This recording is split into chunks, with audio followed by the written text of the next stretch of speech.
Hi friends, welcome to my channel. ఈరోజు మనం చేయబోయే రెసిపీ చింత చిగురు చికెన్ కారపొడి అండి. అది ఎలా తయారు చేయాలో ఒకసారి చూద్దాము. ధనియాలు, కొంచెం జీలకర్ర. ఇప్పుడు ఎండుమిరపకాయలు వేసుకుందాము.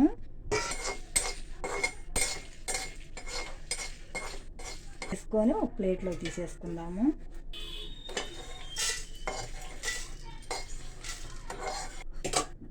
అలాగే కరివేపాకు కూడా వేసుకో.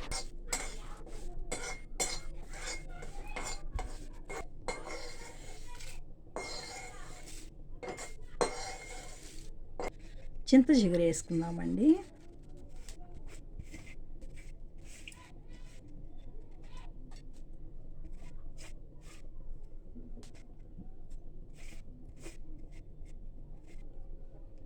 చింత చిగురు కూడా బాగా వేయించుకోవాలి. తడి అనేది లేకుండా పొడి పొడిగా వచ్చేలాగా వేయించుకోవాలన్నమాట.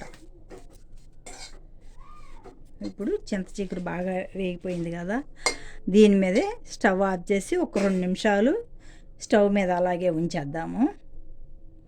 ఉంచాలండి. అప్పుడు తేమ ఏదన్నా ఉండా కానీ ఆరిపోద్ది.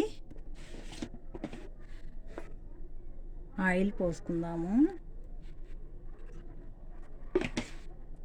చికెన్ ఫ్రై చేసుకోవటానికి ఆయిల్ అయితే పోసుకున్నామండి. ఇప్పుడు చికెన్ వేసుకుందాము. ఇప్పుడు ఈ చికెన్లో కొంచెం ఉప్పు, కొంచెం కారం, కొంచెం పసుపు వేసి కలిపి పక్కన పెట్టుకున్నానండి. ఎందుకు అంటే ఇవన్నీ ముక్కలుగా పడితే మంచి రుచిగా ఉంటుంది.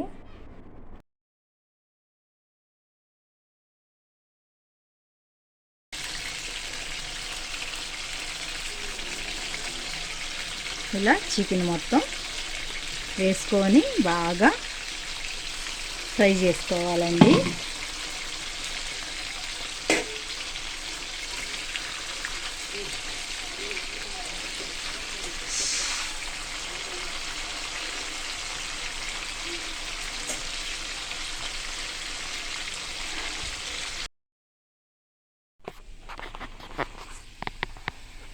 ఇదిగోండి, ఇలా బాగా ఫ్రై అయిపోయింది కదా. ఇప్పుడు దీన్ని ఒక ప్లేట్లోకి తీసుకుందాము. ఎందుకంటే ఇవి చిన్న చిన్న పీసులుగా చేసుకోవాలి అన్నమాట. ఇప్పుడు ప్లేట్లోకి తీసుకుందాము.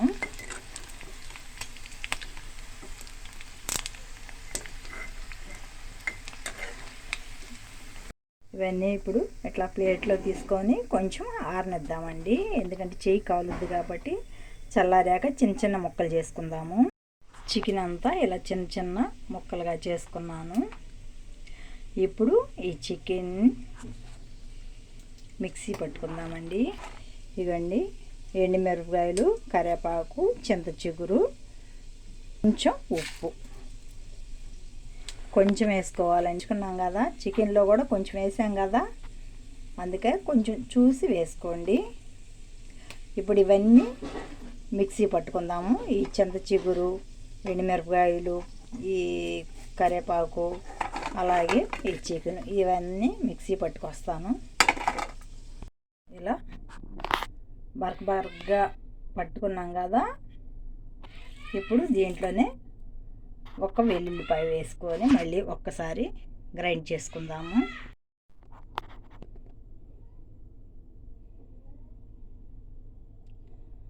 చింత చిగురు చికెన్ కారపొడి రెడీ అయిందండి. ఈ వీడియో కనుక మీకు నచ్చినట్టయితే లైక్ చేయండి, షేర్ చేయండి, సబ్స్క్రైబ్ చేయండి, పక్కనుండ బెల్ ఐకాన్ నొక్కండి.